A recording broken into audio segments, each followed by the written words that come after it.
할렐루야. 다음 주부터 대림절이 시작됩니다. 누군가를 기다린다는 것은 굉장히 설레는 일입니다. 우리 교회도 지금 누군가를 기다리고 있지요.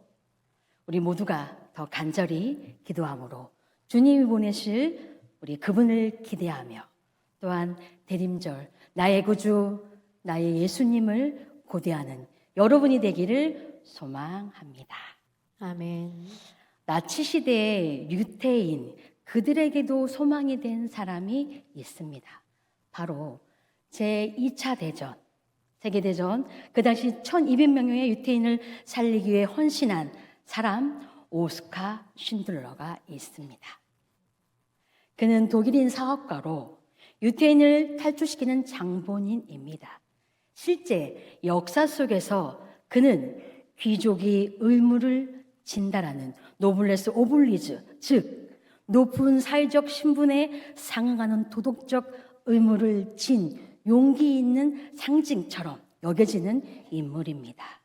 또한 그의 이야기를 스티븐 스필버그의 영화 쉰들러 리스트로 더 유명하게 알려져 있습니다. 저도 감명 있게 본 영화 중에 하나입니다. 그는 자신의 위험을 감수하고 유태인 민족을 살립니다. 또한 권력에 맞서 지혜, 전략, 인간관계를 다양한 방법으로 취하해서 유태인을 보호합니다. 원래 그는 영웅적인 인물이 아니었지만 결정적인 순간에 올바른 선택을 해서 수많은 유태인들의 생명을 구하는 사람이 됩니다. 그는 1974년 죽은 뒤에 희망대로 예루살렘에 묻혔고 그 영예는 의로운 이방이라는 칭호를 받고 비유대인에게 아주 드문 일을 만든 장본인입니다. 오늘 본문에 유다 백성을 살리고자 기도에 힘쓴 이가 있습니다. 바로 모르드게입니다. 이때 역사적 배경을 보면 페르시아 제국 아하수르의 왕 때입니다. 그리고 그를 일반적으로 크세르크세스 1세라고 부르기도 합니다. 아하수르 왕 때 치렀던 이때 바사는 세계를 향해 팽창하고 있었고 굉장한 변화 속에 있을 때입니다. 중국에는 공자가 있던 시기고 그리고 유명한 철학자 소크라테스나 수학자로 알려져 있는 피타고라스가 이 시기에 있던 때입니다. 이 시기에 유다 백성들은 바벨론 포로로 돌아와 일부를 제외하고는 여전히 광대한 페르시아의 땅 곳곳에 흩어져 살고 있었습니다. 그들을 디아스포라라고 합니다. 디아스포라란 말은 고향의 땅에 살지 못하고 흩어져 사는 사람들을 말하며 피치 못한 사정으로 돌아오지 못한 자들이 디아스포라입니다. 이 시대에 이 수많은 사람들이 디아스포라 상황에 있었다는 걸 짐작할 수 있습니다. 이때 왕궁은 수산이며 에스더가 바사 왕궁, 유대인의 신분을 숨기고 왕비가 된 상태입니다. 오늘 읽은 본문은 에스더 4장, 아수르 왕의 총애를 받고 있는 제2인자 하만이 음모로 인해 유다인의 말살 정책이 선포된 뒤 일어난 일입니다. 3장을 다 읽진 않았지만 이 3장을 통해서 알 수 있는 것은 모르드게가 하만에게 절하지 않았기 때문에 이 일이 일어나는 계기가 됩니다. 하만은 자기에게 절하진 개인적인 분노를 넘어서 이 제국의 영토 모든 유다인들을 제거하려고 위해 제비를 뽑아 살리기를 정합니다. 후에 유대인의 명절 해방의 날 불임절의 기원이 되기도 합니다. 그래서 전국 전역에 유다인들의 멸절날이 정해졌습니다. 온 민족이 죽음의 위기에 놓인 상황입니다. 이 유다인들, 디아스포라 이 유다인들은 도망칠 수도 없고 싸울 수도 없고 막을 수도 없는 진퇴양난, 사면초가의 상황이 되어버립니다. 이때 누구보다도 아픔을 끌어안고 우는 사람이 오늘 본문에 나오는 모르드게입니다. 오늘 본문을 통해서 모르드게의 행동 하나하나, 말 한마디 한마디, 이 하나가 영적 주심에서 있는 하나님의 마음으로 주고 있음을 우리가 알 수 있습니다. 그것이 바로 기도하는 자의 자세입니다. 오늘 모르드게의 기도를 통해서 위기 속의 이때를 위해 하나님 앞에 서는 기도자의 모습을 함께 살펴보고자 합니다. 모르드게의 첫 번째 기도는 위기 앞에서 절박한 기도입니다. 1절입니다. 함께 읽겠습니다. 모르드게가 이 모든 일을 알고 자기의 옷을 찢고 굵은 베옷을 입고 재를 뒤집어 쓰고 성중에 나가서 대성 통곡하며 아멘. 왕의 이름으로 유다인 말살 정책이 전국에 전달되어 모르드게는 유대 민족의 멸망 소식을 듣고 슬퍼하며 금식하는 장면의 모습입니다. 그는 칙령을 듣고 굵은 베옷을 입고 재를 뒤집어 쓰며 성문 앞에 엎드려져 있습니다. 이 모습은 전형적으로 고대 근동에서 애도를 표시하는 모습입니다. 이때의 굵은 베옷은 삼으로 짠 것이 아니라 사냥과 약대 털로 거칠게 짠 것입니다. 즉 죽은 자를 애곡하거나 국가 위기 상황, 극심한 슬픔과 애통, 회개할 때 이런 복장을 하고 이천을 허리에 두르고 재 위에 앉아서 머리 위에 재를 뿌리는 것입니다. 지금 모르드게에게 어떤 상황인지 우리가 짐작할 수 있습니다. 또한 이런 옷을 입고 왕궁 안으로 들어갈 수 없기에 왕궁 밖에서 머물며 깊은 슬픔과 금식으로 하나님께 부르짖고 있습니다. 그는 현실을 회피하지 않습니다. 그리고 상황을 미화시키지 않습니다. 그리고 그는 정치적인 개선도 숨기지 않습니다. 모르드게는 그 고통은 있는 그대로, 현실 그대로 하나님 앞에 완전히 드러냅니다. 산돌의 성도 여러분, 많은 사람이 위기를 만날 때 현실을 외면하고 싶습니다. 저 역시 마찬가지입니다. 이건 누구 때문일 거야. 이건 나를 향한 것이 아닐 거야. 이건 누군가 해결해 주겠지라는 생각을 하고 있습니다. 그러나 기도자는, 기도하는 자는 현실을 정직하게 직면하는 사람입니다. 현실을 외면하고자 숨어버리거나 원망하거나 그러지 않습니다. 현실을 부정하지도 않습니다. 회피하지 않습니다. 정확하게 현실을 판단하고 무엇이 최선인가를 보는 사람이 기도하는 자입니다. 그리고 또 모르드게는 혼자 하지 않습니다. 여기서 공동체의 저력, 힘을 볼 수 있는 장면입니다. 현실을 직면한 온 제국의 유다인들도 금식하고 울며 부르짖며 유대 민족 전체의 절박함을 보여주고 있습니다. 3절 같이 읽겠습니다. 왕의 명령과 조서가 각 지방에 이름에 유다인이 크게 애통하며 금식하며 울며 부르짖고 굵은 베옷을 입고 재에 누운 자가 무수하더라. 아멘. 전국의 유대인들이 자신들의 일어날 불행을 알고 있기에 그들은 거친 베옷을 입고 근심하며 서럽게 울고 있습니다. 하지만 아이러한 일이 있습니다. 왜냐하면 한 사람은 지금 모르고 있습니다. 구중궁궐에서 살고 있는 에스더 왕후는 이 사실을 모르고 그녀만 화려한 궁궐에서 옷을 입고 호화호식을 하며 살고 있다는 점입니다. 그러나 조금 있으면 그녀의 정체성에 대해 결단하는 순간이 다가오고 있습니다. 산돌의 성도 여러분, 진정한 기도는 문제 해결을 위한 얄팍한 욕심이 아니라 마음 깊은 곳에서 우러나오는 간절함임을 깨닫게 됩니다. 모르드게의 슬픔과 기도는 단순한 개인의 원통이나 고통을 해결하고자 하는 것이 아닙니다.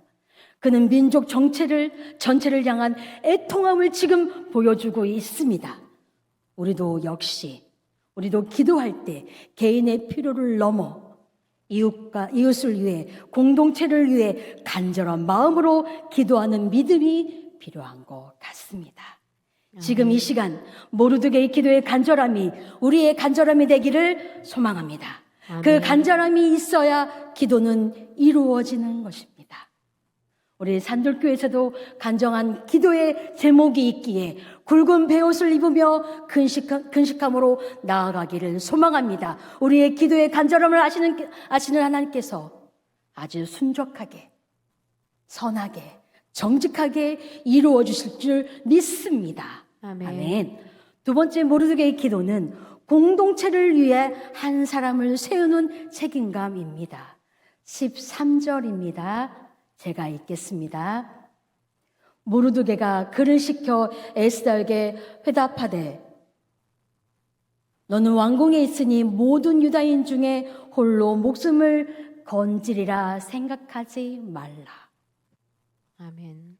모르드게는 에스더의 안전도 보장하지 않음을 지적하고 있습니다. 홀로 목숨을 건지리라 생각하지 말라. 이것은 개인 한 명의 운명이 아니라 공동체의 전체의 운명이 달려있다고 지금 강조하고 있습니다. 또한 민족 전체의 구원을 위해 기도하고 행동하라고 지금 모르드게는 말하고 있습니다. 그래서 이 현실 가운데 모르드게는 단순히 울고 배움만 입은 것이 아니라 이 상황의 중심에 서야 할 사람, 이 현실을 타개할 수 있는 하나님이 준비한 한 사람, 그 사람을 찾고 있습니다. 바로 안락함과 화려함 속에 있는 에스더, 그의 정체성과 그의 심령을 깨우는 역할을 지금 모르드게가 하고 있는 것입니다. 그러나 에스더의 잠자고 있는 심령을 깨우는 것은 그리 쉽지 않습니다. 그리고 한 번으로 이루어지지 않는다는 것을 볼 수 있습니다. 그는 에스더에게 현장의 상황을 하닥을 통해 알리고 칙령의 사본을 보내고 에스더가 왕 앞에 나아갈 수 있도록 권면합니다. 특히 14절 상반절입니다. 같이 읽습니다. 이때 내가 만일 잠잠하여 말이 없으면 유다인은 다른 데로 말미암아 노임과 구원을 얻으려니와 너와 내 아버지 집은 멸망하리라. 아멘. 내가 만일 이때에 조용히 있으면, 이 말씀은 우리의 기도가 책임감 있는 행동과 연결되어 있다는 것을 상기시켜주고 있습니다. 모르드게가 에스더에게 제발 해달라고 부탁하는 것이 아니라 이렇게 말하고 있습니다. 에스더, 너는 내 마음대로 할 수 있어. 그러나 내가 이 일을 할 수도 있고 하지 않을 수 있는 것이 아니다. 이 일을 하지 않는다면 너와 내 아비의 집은 망할 것이다. 죽음을 걸지 않고 하지 않으면, 내가 그 일을 하지 않으면 유다인의 구원이 잠시 지체될 수도 있어.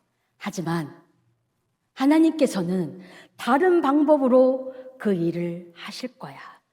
결국 유다인의 구원을, 계획 자체를 포기하지 않으실 거야. 혹여 왕후인 너가 거부하면 너를 통하지 않고도 하나님의 계획하신 구원은 이루어진다. 하지만 하나님께서 마음을 주고 준비시키고 원하신 당사자가 하지 않으면 멸망에 이를 수 있어 라는 뜻입니다. 모르드게의 이 말은 에스더의 마음의 정면으로 찌르고 도전하는 말입니다. 이렇게 말하는 것은 하나님의 길을 따르는 것은 운명이기 동시에 삶의 일부이기 때문입니다. 지금 백성들의 운명을 위해서 하나님께서는 지도자를 사용하시기 때문입니다. 그러므로 백성이 살아야 지도자도 살 수 있기 때문이죠. 여기서 모르드게 이 사람은 대궐문을 지키고 앉아 있는다고 해서 그가 수위 정도, 경비 정도의 위치에 있는 것이 아니라 제국 행정에 중요한 역할을 하는 사람입니다. 유다인의 지도자이며 왕의 신하, 그리고 에스더의 사촌이며 양아버지 같은 역할을 하는 사람입니다. 또한 모르드게는 사울 왕처럼 베냐민 지파 출신이기도 합니다. 그의 부모가 바벨론 포로로 끌려간 뒤 모르드게 자신은 페르시아에서 살고 있습니다.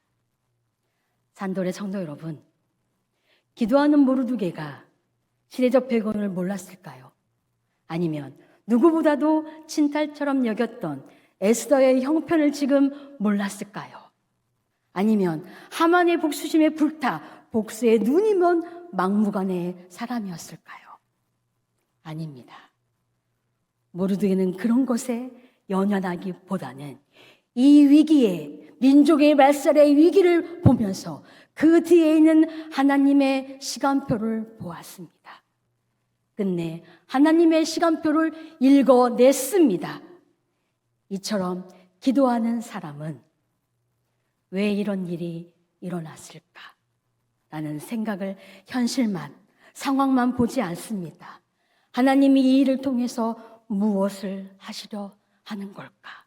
라는 하나님의 뜻을 물어야 합니다. 그래서 지금이 이때를 위한 때가 아닌가 하는 우리의 결단과 행동이 필요하다는 질문을 던지는 것입니다.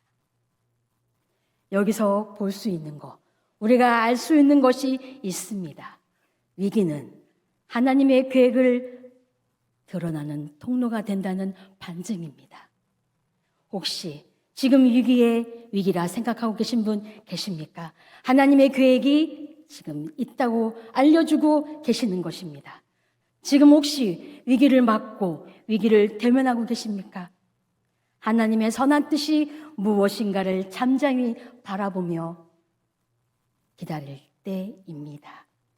하지만 위기 속에 있는 사람은 볼 수 없는 게 현실입니다.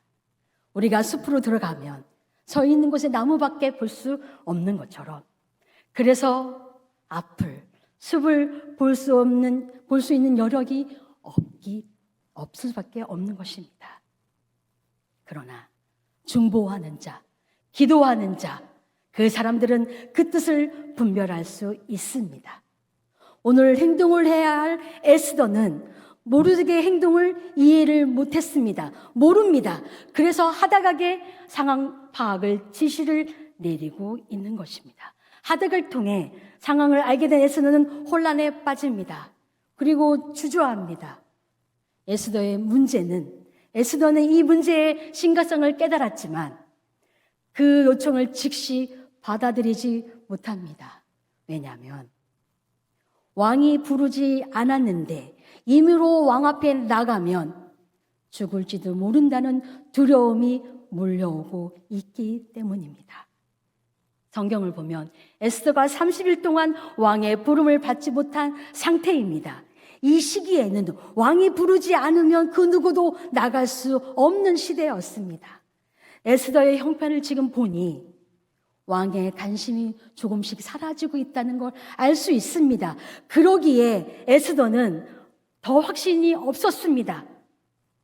그리고 자기 생명이 위험할 수 있다는 걸 즉각 몸적으로 깨닫게 되고 있습니다. 이때 에스더가 위험 앞에서 대답을 주저할 때 모르드게가 가장 힘있는 말을 남깁니다. 14절 후반절입니다. 제가 있습니다. 내가 왕후의 자리를 얻은 것이 이때를 위함이 아닌지 누가 알겠느냐입니다. 아멘. 모르드게는 그녀가 왕후가 된 것도 그녀 자신의 영광을 위한 것이 아니라 유다의 내 구원을 위한 특별한 섭리임을 지금 말하고 있습니다.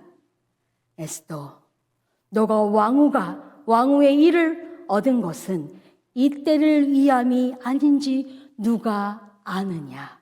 이 반어적인 질문은 불확실한 것을 말하는 것이 아닙니다. 의심을 표현하는 것이 아닙니다. 확실한 믿음과 희망을 나타내는 것입니다.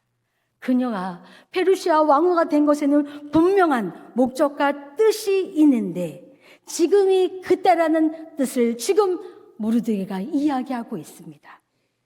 아마도 모르드게 역시 에스더가 왕후가 된 것을 우연은 아니라고 짐작하고 있던 것 같습니다. 그래서 무엇인가 중요한 목적을 위해 에스더가 왕후가 되었는데 그것이 무엇인지를 알지 못했으나 지금 그때를 위함인 걸 깨달았다는 의미입니다.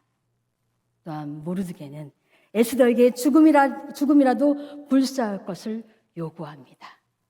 지금까지 모르드게가 이 에스더를 얼마나 사랑했는지, 얼마나 친딸처럼 아껴주고 그의 모든 것을 양육해줬는지 성경을 통해 알 수 있습니다. 에스더 2장 11절 15절입니다. 우리 나리전 권사님이 읽어주시기 부탁드립니다. 모르드게가 날마다 후궁들 앞으로 왕래하며 에스더의 안부와 어떻게 될지를 알고자 하였더라. 모르드게의 삼촌 아비하일의 딸 곧 모르드게가 자기의 딸같이 양육하는 에스더가 차례대로 왕에게 나아갈 때 궁녀를 주관하는 넷이 헤게가 정한 것 외에는 다른 것을 구하지 아니하였으나 모든 보는 자에게 사랑을 받더라. 아멘. 네. 이처럼 단순히 그녀를 친딸이 아니라 말한 것이 아니라는 걸 벌써 성경을 통해서 알 수 있습니다.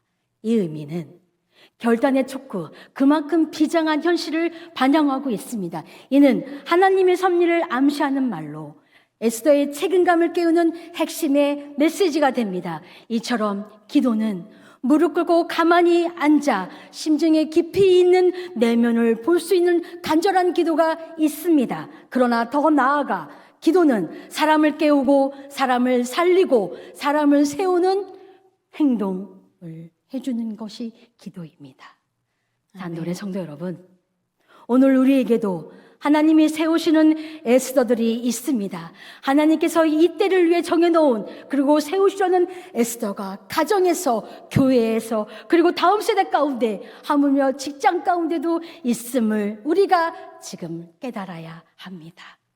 모르드게처럼 기도하며 사람을 일으키는 자가 되었으면 좋겠습니다. 주님, 제가 깨어야 할 에스더는 누구입니까?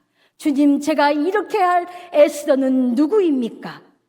오늘부터 우리는 누구를 깨워야 하며 누구를 일으켜야 하는지를 기도하는 그리고 고민하는 저와 여러분이 됐으면 좋겠습니다. 아멘. 그리고 세 번째 모르드게의 기도는 행동으로 결단시키는 믿음의 용기입니다.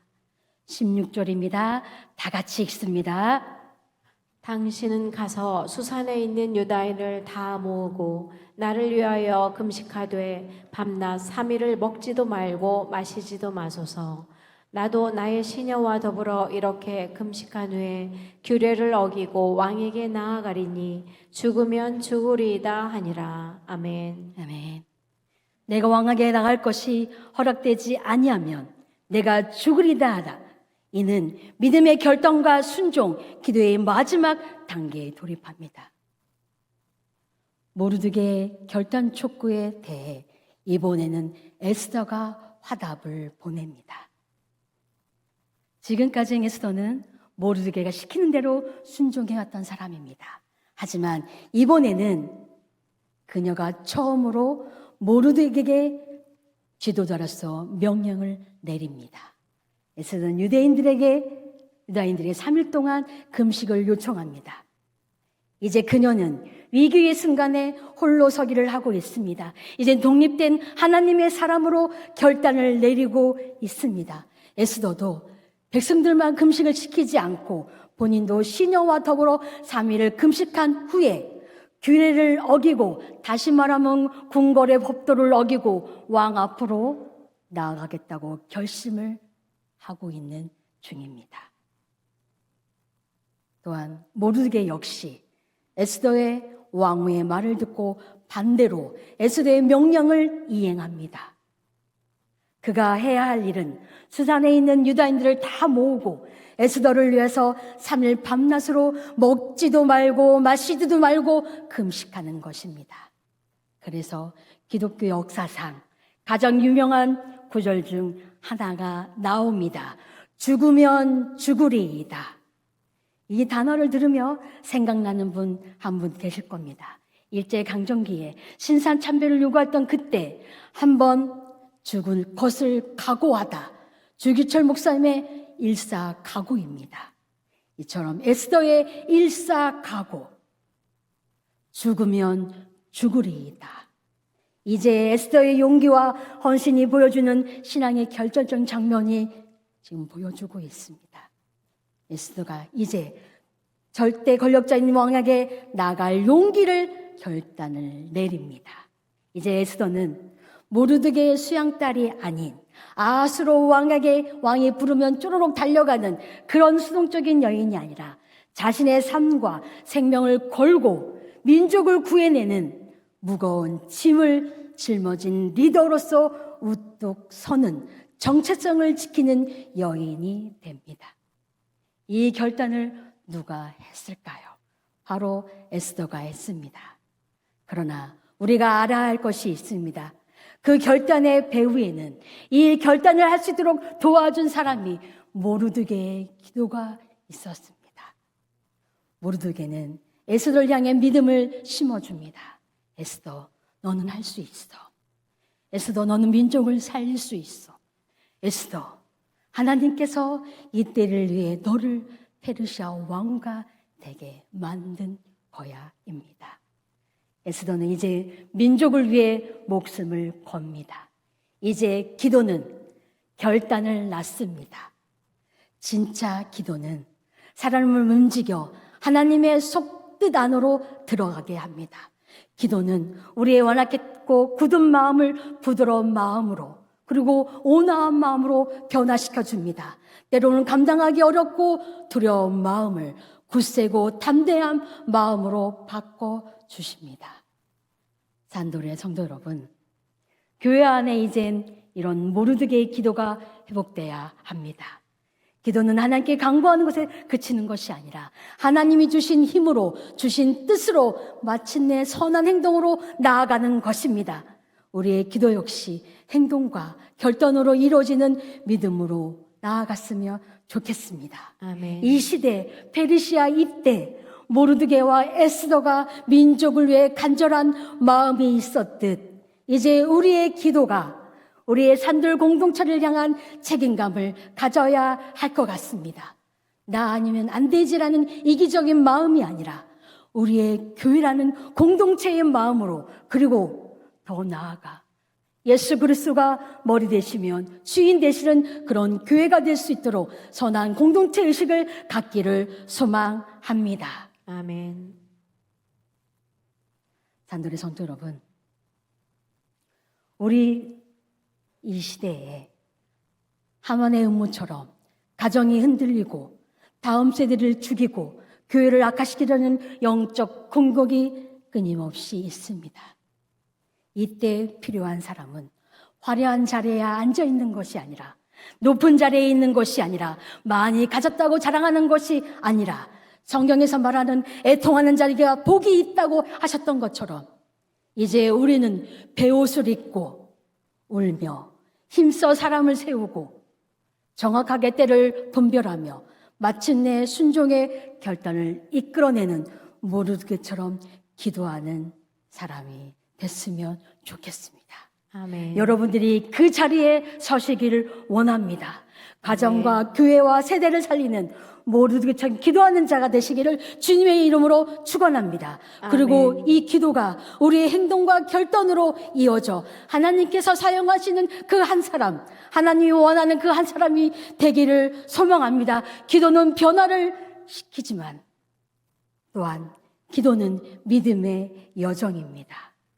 오늘 저와 여러분은 보이는 권력자 앞에 있는 것이 아니라 보이지 않는 하나님을 의지하는 신앙인으로 우리 산돌교회 다시 올 부흥을 위해 함께 노력하며 애쓰며 같이 손잡고 나가기를 진심으로 소망합니다.